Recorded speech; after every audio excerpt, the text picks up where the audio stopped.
A CCR existe para ajudar o Brasil a seguir o seu caminho de crescimento e grandeza. Administramos as melhores estradas para que o futuro aconteça agora. Somos controlar para o desenvolvimento não virar poluição. Transporte urbano para o Brasil avançar mais rápido. E sem parar, para que a economia não pare de rodar. Somos a CCR, o maior grupo de concessões de infraestrutura do Brasil e da América Latina. No dia de hoje, faremos a análise da empresa CCR, uma concessionária de rodovias presente em todo o Brasil. Antes de começarmos a análise da empresa, precisamos definir o que é uma concessão, que não passa de uma permissão que o governo dá a pessoas físicas ou jurídicas de explorar economicamente algum serviço de utilidade pública por prazo determinado. O sistema de concessão permite a transferência por meio de licitação de um serviço ou bem público à iniciativa privada por prazo determinado. A propriedade continua sendo da União.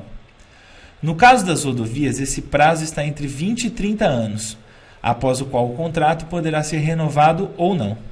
Caso não haja essa renovação, o bem ou serviço volta à responsabilidade do poder concedente, no caso o governo, incorporando-se nessa transferência todas as benfeitorias executadas, como as obras, instalações, equipamentos e frota, entre outros.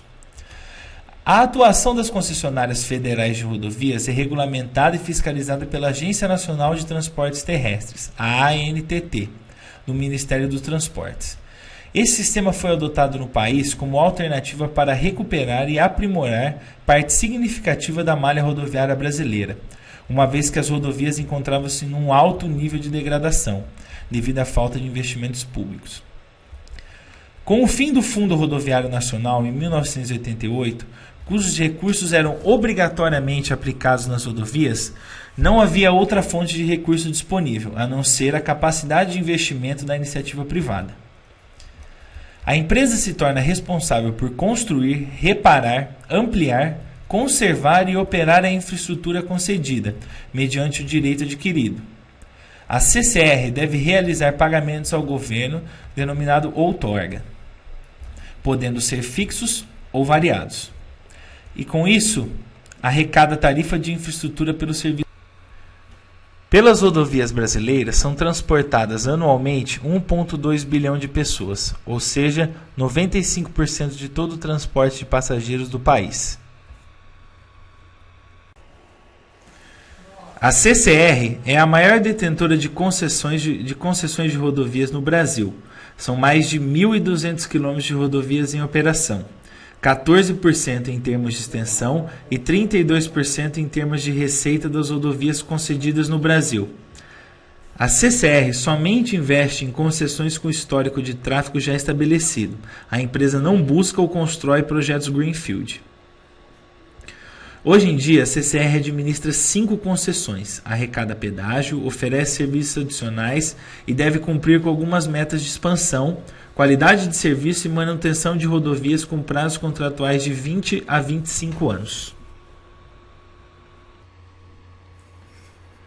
Apresentando um pouco do histórico da empresa, a CCR foi fundada em 1998, mas apenas em 2002 as ações começaram a ser negociadas na BMF Bovespa, no dia 1º de fevereiro de 2002. O IPO marcou também a abertura do novo mercado, o segmento mais exigente do mercado de capitais brasileiro. Em 2006, a empresa amplia seu objetivo social e lidera o consórcio vencedor da primeira PPP do país, para a operação e manutenção da linha 4 amarela do metrô. Administrada pela Via 4, a linha ligará a Estação Luz à Vila Sônia. Em 2012, a empresa comemora 10 anos do seu IPO, ingressa no segmento aeroportuário com a aquisição dos aeroportos internacionais de Curaçao, Costa Rica e Equador. Em abril do mesmo ano, assina contrato de compra e venda para aquisição de 80% do capital social da concessionária Barcas S.A. Transportes Marítimos, a 5ª maior operadora de transporte aquaviário do mundo. Como havíamos contado do histórico da empresa, ela é segmentada em 4 grandes setores de atuação, sendo 11 do setor de rodovia, o mais significativo para o grupo, onde iremos focar na análise, 4 do setor de mobilidade urbana, 5 do setor de serviços e 4 do setor de aeroportos. As operações da CCR estão localizadas principalmente no Brasil e, portanto, as condições econômicas e políticas brasileiras podem afetar adversamente sua condição financeira, resultados operacionais e o preço de mercado das ações. Inflação e medidas governamentais, assim como a grande volatilidade do real em relação ao dólar americano, são alguns dos fatores de risco relativos ao Brasil que influenciam diretamente na CCR. A percepção de risco quanto às economias emergentes pode impedir o acesso da CCR aos mercados de capitais internacionais. A CCR atua em um ambiente altamente regulamentado. O poder concedente possui dificuldades para determinar os termos e condições aplicáveis às concessões da companhia. Assim, é possível que a CCR tenha de se sujeitar a aumentos não previstos nos custos ou decréscimos não previstos nas receitas. A extinção dos seus contratos de concessão pelo poder concedente poderá impedir a realização do valor integral de determinados ativos e causar a perda de lucros futuros sem uma indenização adequada. A redução do uso de veículos, que poderia decorrer de mudanças adversas nas condições econômicas ou do aumento do preço de combustível, afetaria adversamente os resultados operacionais da companhia. O aumento da concorrência poderia reduzir também as receitas da CCR. Com relação aos riscos que as ações da CCR correm, um pequeno número de acionistas detém o controle da companhia e os interesses deles podem conflitar com os interesses de outros acionistas. A CCR pode não ser capaz de levantar quantidades suficientes de recursos sob a forma de dívida ou capital para realizar investimentos em negócios e implementar sua estratégia.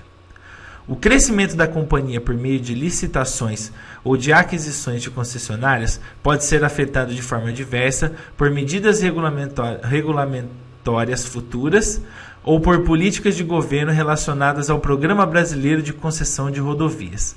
A capacidade de distribuir dividendos da CCR também está sujeita a limitações. Dentre as principais concorrentes da CCR no Programa de Concessões de Rodovias, encontram-se a Eco Rodovias, o Grupo Triunfo e a Arteris. Podemos destacar alguns fatos relevantes que representam a saúde da empresa nos dias de hoje. No dia 12 de junho de 2013, houve a conclusão da aquisição adicional de 39% do capital social da Curaçao Airport Investments, detentora de 100% do capital da Curaçao Airport Partners, a qual opera o Aeroporto Internacional de Curaçao. O valor pago na operação foi de mais de 16 milhões de dólares. Com a conclusão da aquisição, a CCR Espanha, controlada da CCR, passou a deter direta e indiretamente quase 80% das ações representativas do capital social da Curaçao Airport Investments. No dia 7 de abril de 2014, houve a assinatura do contrato de concessão da concessionária do aeroporto de Confins, BH Airport, por um prazo de 30 anos a partir do dia 7 de maio de 2014. No dia 10 de dezembro de 2015, houve a conclusão da aquisição da participação adicional no Aeroporto Internacional de Quito. A CCR passou a deter direta e indiretamente 50% do projeto. Na mesma data, foi concluída também a aquisição de 50% da operadora do referido aeroporto. A atual distribuição do capital social da CCR é dada por 17% da construtora Andrade Gutierrez, 17% pelo Grupo Camargo Correia, 17,22% do Grupo Soares Penido e 48% para o novo mercado e aberto para o público em geral. Apresentaremos a seguir as principais análises dos balanços patrimoniais dos anos de 2013, 2014 e 2015. Lembrando que as análises são destinadas às demonstrações consolidadas da empresa. Iniciaremos a nossa análise pelo ativo. Devemos saber que ele é composto principalmente por caixas, bancos e aplicações financeiras. Dentre os ativos presentes no balanço em questão, podemos notar que o caixa equivalente da empresa é um ativo mais significativo de todos os ativos circulantes. E através da análise vertical, observamos que este ativo equivale a 9,02% do ativo total em 2013, 9,22% do ativo total em 2014 e 10,59% do ativo total em 2015. Seguindo a análise do slide anterior do caixa e equivalente de caixa, podemos notar que houve um aumento de 2013 para 2014 de 25,52% e de 44,55% de 2014 para 2015. Desta forma, por meio das análises financeiras, pode-se afirmar que as aplicações financeiras representam significativamente a conta caixa e equivalente de caixa, pois a CCR busca a melhor estrutura de capital. Por esse motivo, se houve captação e investimento e a distribuição de dividendos ou qualquer destinação de caixa que não foi realizada, os mesmos ainda deverão ser aplicados. Agora, faremos uma análise da conta pagamentos antecipados relacionados à concessão, visto que é o maior ativo do ativo não circulante. Essa conta refere-se aos pagamentos realizados ao poder concedente referente à outorga fixa de concessão. Portanto, os pagamentos que são realizados antecipadamente são ativados e, assim, são apropriados ao resultado pelo prazo de concessão. Portanto, observamos que em 2013, os pagamentos antecipados relacionados à concessão significavam 19% do ativo total da empresa. Em 2014, 16% e em 2015 caiu para 12,79%. Outra conta importante que podemos analisar do ativo não circulante é a de investimentos. Além de possuir uma notável participação e influência no balanço, é uma conta que pode contribuir e resultar em grandes impactos para a empresa no final de um determinado período. Ao observarmos o gráfico, podemos verificar que de 2013 para 2014, os investimentos aumentaram em 35%, e de 2014 para 2015, um aumento mais relevante ainda de 68%, principalmente pelos investimentos no Metrô Bahia, Autoban, Nova Dutra, MS Via e a SP Via. Ainda no ativo não circulante, destacamos agora a conta intangíveis líquidos. Essa conta apresenta grande significância no ativo total, pois representa um modelo de negócio. Nessa conta encontra-se o direito de exploração da infraestrutura concedida, direito de concessão gerado pela aquisição de negócios e ágios, entre outros. Apenas lembrando que em 2008 a CCR tornou-se a primeira empresa do setor a lançar uma campanha publicitária, veiculada em jornais, revistas, emissoras de rádio e televisão. A campanha visava estreitar o relacionamento com o público, com interesses estratégicos e ajudar a consolidar a imagem do grupo. Nota-se que os ativos intangíveis líquidos aumentaram 28% em 2014 e 17% em 2015. Esse aumento se deu principalmente pelo direito adquirido em concessão do Aeroporto Internacional Tancredo Neves e com o aumento na captação de custos relacionados a outras aquisições. Agora faremos uma análise do passivo. Nos passivos, as contas total de empréstimos e financiamento de curto e longo prazo chamaram a atenção, pois dentro desses passivos se encontram os empréstimos, financiamentos, arrendamentos mercantis e debêntures, todos de grande importância e relevância no balanço da empresa. No curto prazo, representa 17% do passivo total em 2013, 20% em 2014 e 28% em 2015. Já no longo prazo, esse passivo representa 42% em 2013, 41% em 2014 e 37% em 2015. A principal forma de obtenção de recursos para financiar os custos das operações é a captação de empréstimos. Esses empréstimos são obtidos principalmente através de debêntures. Através dos dados do gráfico, é possível observar que a empresa adquiriu maiores empréstimos ao longo do período observado, tanto no curto quanto no longo prazo. Partindo agora para a análise de liquidez, não utilizamos o índice de liquidez seca, pois a empresa não apresenta estoques. Logo, o resultado desse índice seria equivalente ao resultado do índice de liquidez imediata. Os indicadores de liquidez estabelecem uma relação entre ativos e passivos, ou seja, avaliam a capacidade de pagamento da empresa frente às suas obrigações.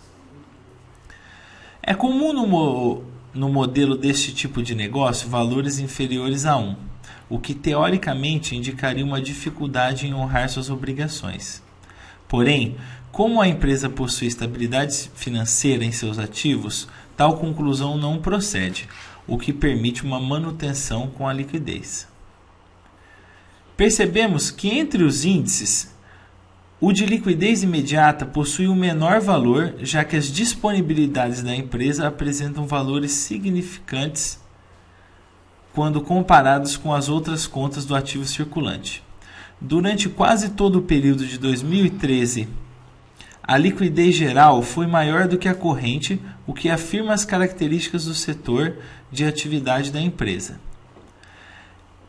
que apresenta poucas flutuações no curto prazo e com grande influência no longo prazo. Em 2014, observamos um aumento no passivo de longo prazo, o que diminuiu o índice de liquidez geral deste período, já que este faz parte do denominador do índice. No ano de 2015, ocorreu um pequeno aumento na liquidez imediata, o que ocasionou um consequente aumento na liquidez corrente.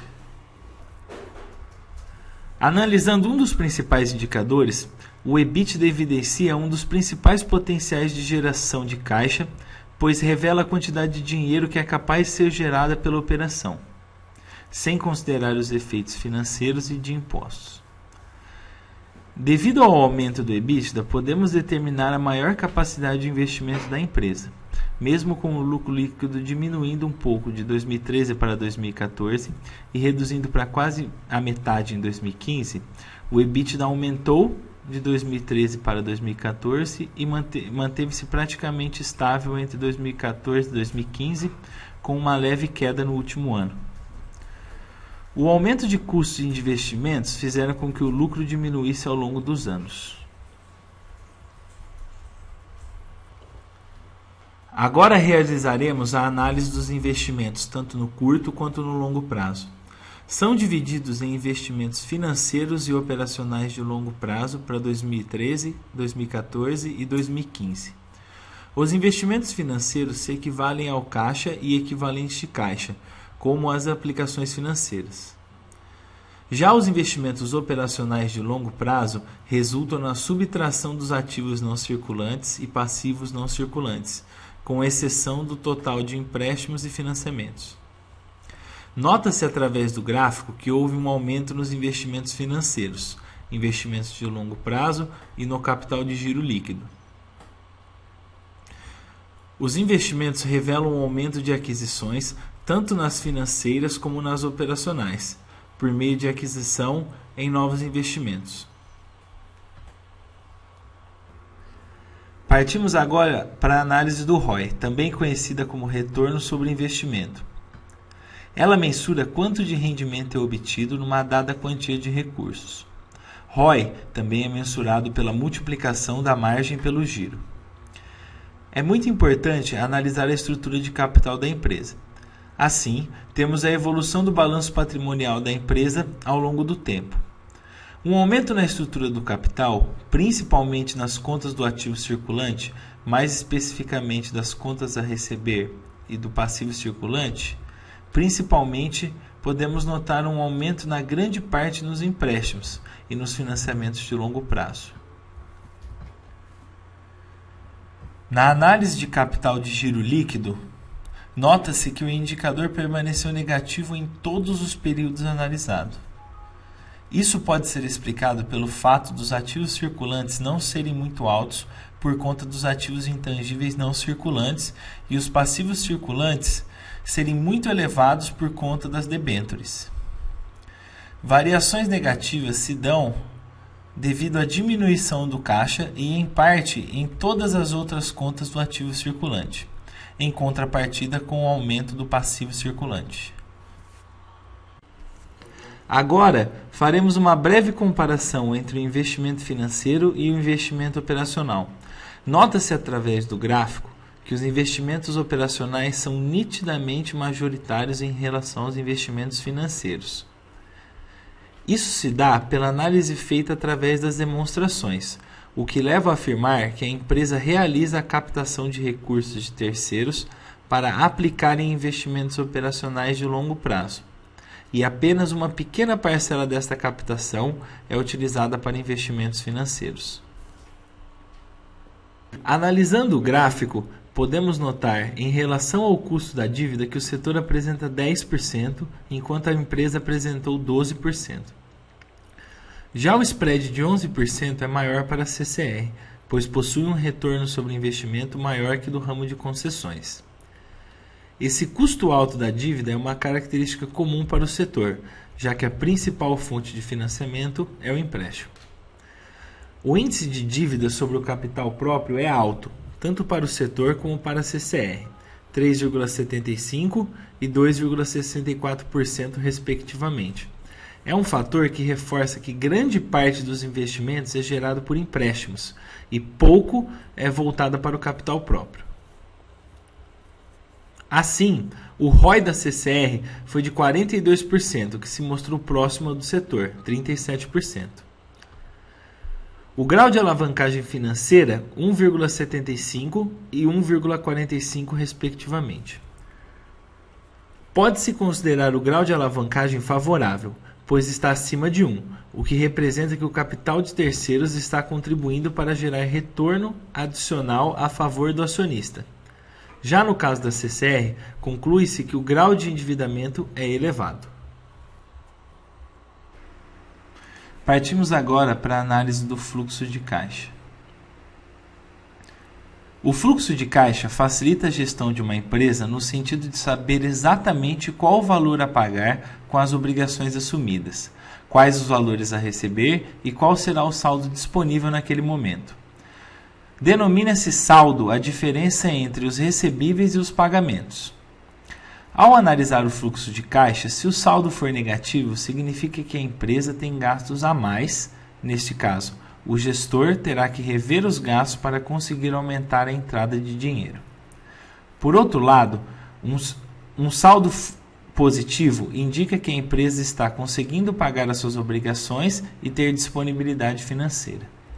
O fluxo de caixa é um recurso fundamental para os gestores saberem com precisão qual a situação financeira da empresa e, com base no resultado, decidir os caminhos a seguir.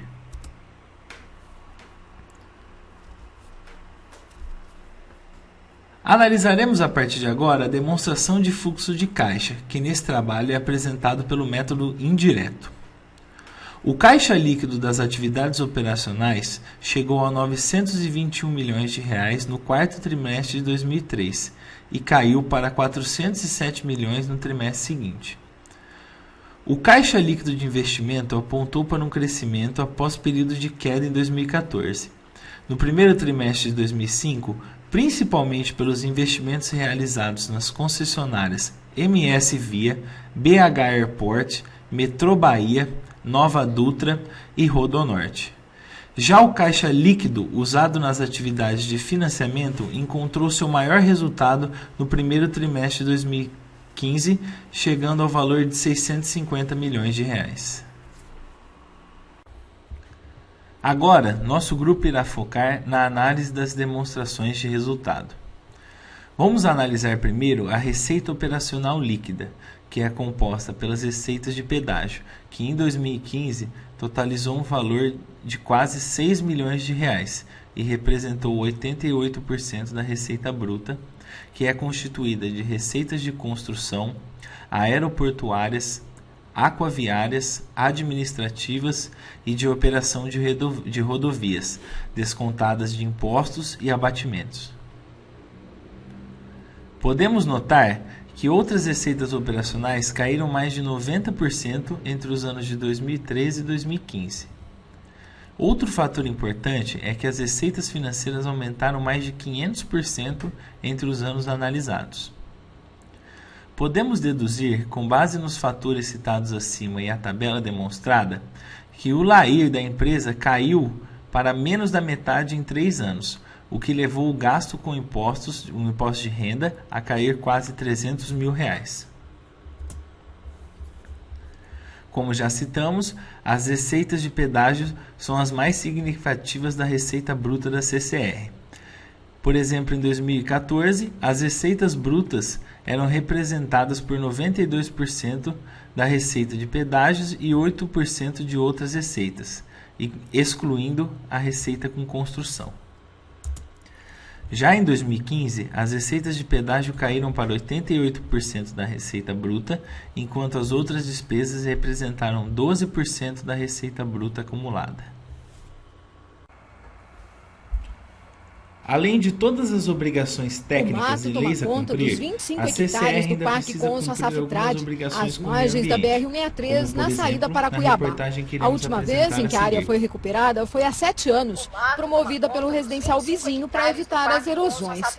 De lá para cá, por falta de recursos, pouco se fez. Apenas as aulas de educação ambiental ainda acontecem no local. Mas a revitalização do parque está próxima de acontecer. Nós fizemos formal o pedido e eles vão dar encaminhamentos dentro do processo de licenciamento nas recomposições que eles terão que fazer, que parte dessa recomposição seja aqui dentro do parque. Os problemas estão em toda a extensão. A drenagem da água da chuva dos bairros vizinhos vem toda para o parque, assoreando a nascente do córrego Coqueiro e levando detritos para dentro do córrego Botas, na região do Imbiruçu. O solo do parque é arenoso e pobre em nutrientes.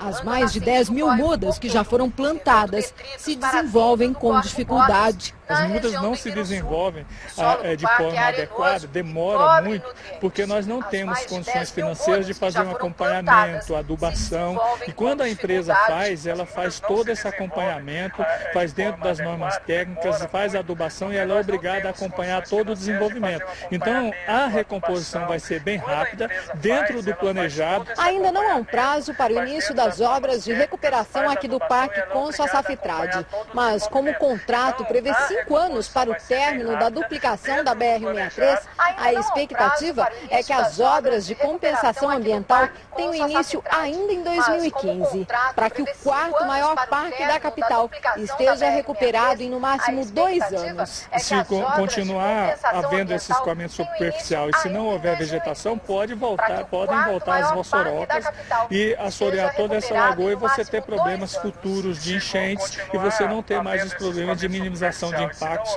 que é o objetivo do parque. O IBAMA precisa aprovar onde a CCR deverá fazer a recomposição ambiental como contrapartida das obras de asfalto para a duplicação da BR-163. E as ações para recuperar o parque precisam da autorização da Secretaria de Meio Ambiente da capital. Mas a PMA está otimista e acredita que o parque poderá ser aberto ao público completamente recuperado. A gente pensa que seria feita a limpeza das trilhas em 2 metros de cada lado, a parte dos playgrounds, dos 2 playgrounds que existem, e a parte cênica da lagoa também, essa limpeza, e o resto da vegetação. E uma abertura provável para o público após a construção de banheiros, toda a estrutura. As pessoas entrariam aqui com entrada controlada, porque como você vai ter vegetação, você pode ter riscos sem saber quem entrar, algum crime, alguma estrutura. As pessoas entrariam aqui com entrada controlada, porque como você vai ter vegetação, você pode ter riscos sem saber quem entrar, algum crime, Para concluirmos, trazemos algumas outras informações importantes do futuro da CCR. O desempenho financeiro dos negócios do Grupo CCR atingiu em 2015 um resultado além do esperado diante de um cenário de baixo crescimento da economia brasileira, crise política e uma grande pressão inflacionária. O Grupo CCR é responsável pela gestão de aproximadamente 4.000 quilômetros de rodovia no estado do Paraná, Rio de Janeiro, Mato Grosso do Sul e principalmente de São Paulo. A empresa planeja ainda, no longo prazo, em menos de 5 anos, conceber mais de 5.000 quilômetros de rodovia à iniciativa privada, nas quais o investimento estimado será de aproximadamente 35 bilhões de reais.